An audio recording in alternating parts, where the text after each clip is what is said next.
Do we know that? We all go to the pyramids, we go see the Leaning Tower of Pisa. Someone said something very nicely. He said, we are actually appreciating a building that doesn't stand. It's falling over and wow, let's take a picture, let's take a selfie, and we're getting excited. But we have temples today that stand and they didn't use plaster. Do you know that for this particular stone, they had to use a ramp which was 6 kilometers long, which was pulled by bulls, elephants and people. 6 kilometers long to get it up there, without any machinery, without any cranes, without anything. And they didn't have plaster. It's withstood 6 earthquakes. You know what happens when an earthquake comes? Without plaster. What they have done is they have an outer wall. Then inside that they have a corridor of 6 feet, which is an open, just a corridor. And then they have another structure inside which goes all the way to the top, which is why they can withstand earthquakes, which is why they stood so long.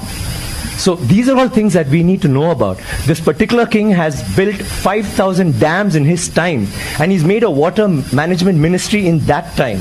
He's had elections for the village leaders. He's asked them to name cities after women. Why should it only be men? Why can't it be named after a queen? And they've had hospitals, free hospitals, and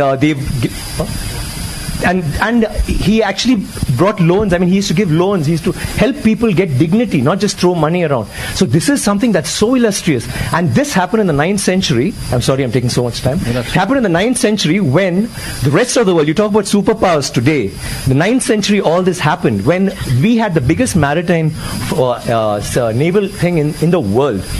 And it went all the way to Bali, all the way to Malaysia, and went till we sent emissaries to China. And you know what was the superpower doing then? America hadn't been discovered by Columbus till 500 years later.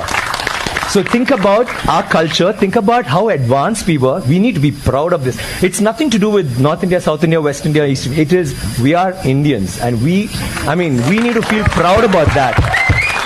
And England is so illustrious, but Englands were invaded by the Vikings, and the Europe was in the dark ages during the 9th century. They had nothing going on.